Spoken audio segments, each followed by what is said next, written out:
Caesar shares plunging 17% today on those bankruptcy rumors. Rumors the company calls unfounded and scurrilous. Just yesterday, shares of American Home Mortgage diving 90% in a single day on word that it is having money problems and may have to liquidate. Bad news, yes, but is the overall market as bad as everyone is making it out to be? John Sauro says no. He is the president of North Atlantic Mortgage Corporation, but Peter Schiff disagrees. He is author of Crash Proof. So, John, you're saying it's not that bad. Explain. Well, I think this is very overblown. You know, of the $10.3 trillion of mortgages in this country, only $1.3 trillion are the subprime loans. 87% of those loans are being paid on time. And that's the part of the story that you're not hearing. The good news, however, is that the lending industry right now is cleansing itself. And that has to happen every 7 to 10 years. It gets rid of the bad blood.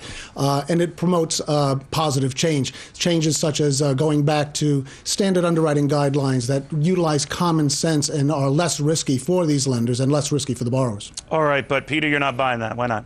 Not for a minute. You know, first of all, it's not about the subprime and the subprime contagion to the rest of the market. It's the entire mortgage market that's infected with this disease. It's just that the subprime area is where the symptoms first surfaced. But the problem is in arms. You know, for the last several years, many people have bought homes that they cannot afford, prime, subprime, and, you know, using adjustable rate mortgages. And the only reason that they can afford them was because they had a temporary period, whether it's 2 years, 3 years, 5 years, where the payments were artificially low. And sometimes they used negative amortization or interest only. But as these payments reset to higher levels, the majority of people who have these loans simply can't afford to make the payments. All right, now that's a crucial distinction there, Peter. If you're right, you're saying the majority of people who have these loans are going to be in deep That's trouble. right. And a lot of the people... Now, wait a minute. Wait. That's not happened yet. All right, so... Because they haven't reset yet. All right, well, wait a minute. The 13% who are late now and the 87% are not. Are you saying that's going to flip? Yeah,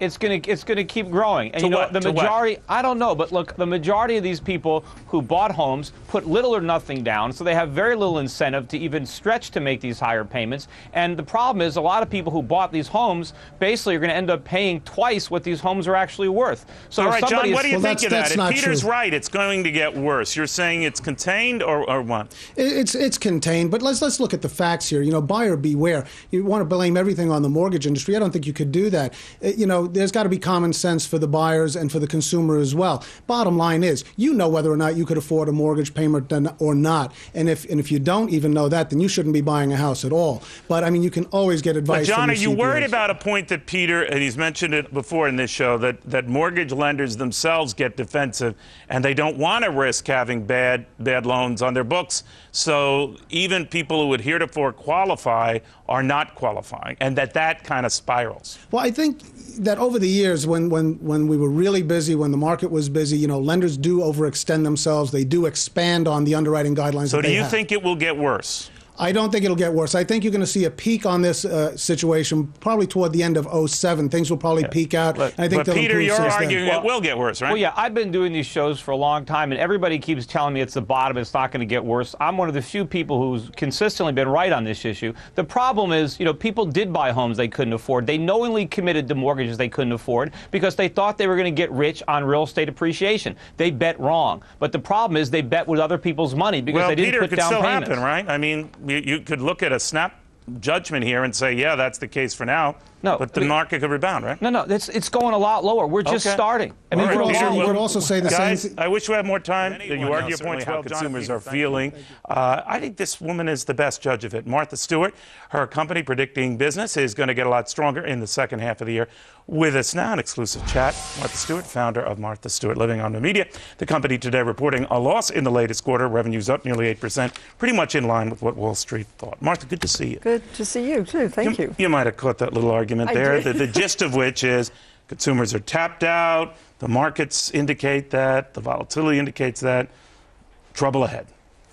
Well, the consumer is still looking for high quality, good value, great prices, and that's where we are at the prices of houses. There's no slowdown whatsoever. But if you go to... Martha, they don't allow me in the Hamptons. They don't? They think I'm there to mow people's lawns. Oh, you can come visit me anytime. All right, so let me ask you about that, because when we talk about subprime mortgages and the trouble that one analyst was saying could escalate, that could be trouble for businesses like yours, right? Well, we're in the KB home business. We're designing a lot of houses. Their numbers for don't KB look home. great. Now, No, to be their fair, numbers don't. when it's the stuff that you've decorated, it's designed right. and decorated. So are selling the traffic well. I know increases for those. Yes. But bottom line, virtually all the home builders are in trouble. It's a cyclical business. How cyclical? Well, it looks like maybe it might be 2 more years before people start to buy homes again. 2 more years? That's what I've been hearing. Wow. And that's and you not. agree with that? That's not great business for a lot of people, but it's hard to sell a house right now, except if you're in some place like the Hamptons or in some extraordinary location. But I hear in California, even in LA, it's hard to sell a house. Yeah. So even among the well-to-do, there's less to do. Well, I think people are cautious right now. They hear, oh, real estate prices are going down. We'll wait a little longer. Yeah. But New York City, try to buy a luxurious condominium. The prices haven't come down. Yeah, but that could be for now, right? Maybe, but the prices in New York, I don't think have ever come down.